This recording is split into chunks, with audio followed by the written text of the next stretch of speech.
you know, for what you did the other day. No problem.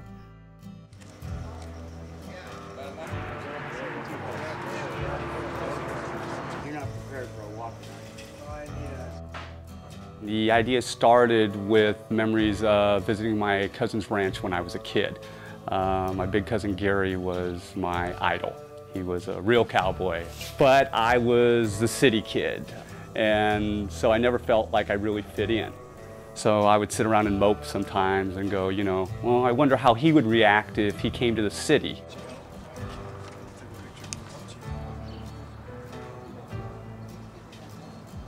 First met up with Brian actually at work. We worked at the same facility, and Brian brought in Ranchero as a script, and I read it and I loved it. Oh, I'm sorry, I got the wrong room.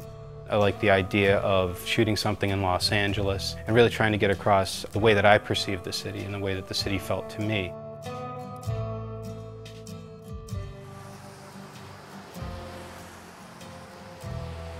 Jesse is kind of an anachronistic character. His morals, his values, even his occupation itself harkens back to a different era.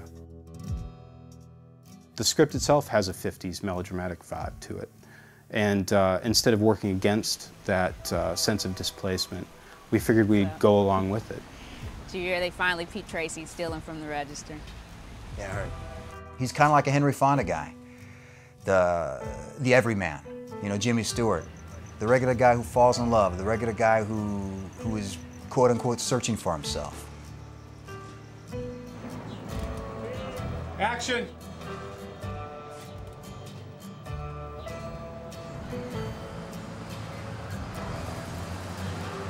Roger. Yeah, I'd say the thing that attracted me to the script and to the project initially, at least, was the love story. This idea of trying to bring, you know, Jesse and Little Bit's relationship to life and make it believable. That was definitely an attractive, you know, proposition. Everyone's desires, dreams, and wants in life are fundamentally the same. However, I think we're blind if we fail to recognize the beauty in our differences. Though I don't think the ethnicities of the characters change the story in Ranchero, I think it adds texture and makes it more dynamic. Just don't. The other person that I got a chance to work with is Mike Burkowski, who is the DP on the film. When still lenses attack. Basically, a lot of films, independent films, go handheld because it is quicker. But we wanted to try something different, so instead we went for a lot of locked-off shots. We're kind of almost mimicking Jesse, the main character's sort of way of seeing the world, which is this, you know, everything's composed within this frame. Only breaking outside of the tripod for scenes where things got particularly emotional or you know, hectic. And you'll see it as the film progresses. We actually, by design, end up sort of moving the camera around a lot more. What the hell did you do with my camera? What difference does it make?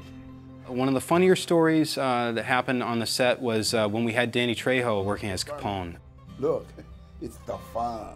We were working, actually shooting in an apartment complex where people were living in at the time, and one of the guys in the apartment complex, I guess, decided to start teaching himself how to play electric guitar. So, out of frustration, I offered to go downstairs and have a word, and Danny sprung out of his chair and said, "Let me go with you." So I was like, okay, this will be great. He walked up to the screen door and, you know, pounded on it. And, you know, I didn't get to see the guy's face, but from inside you hear, you know, oh, hey! And here is Machete standing at your door asking you to please, you know, stop practicing your scales.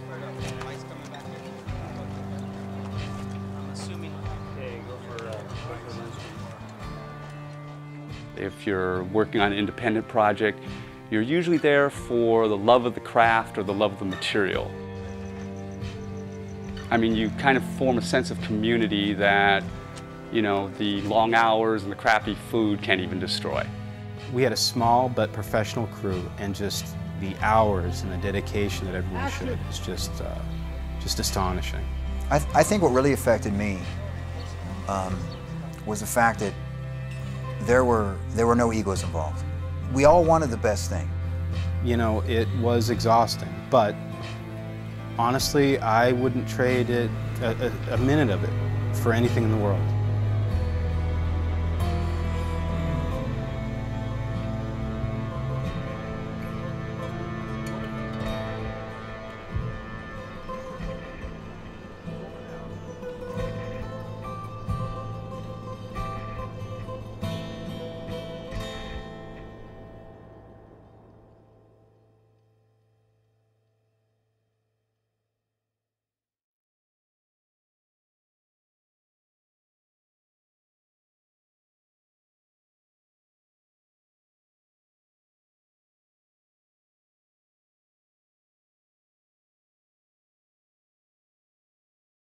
Mm.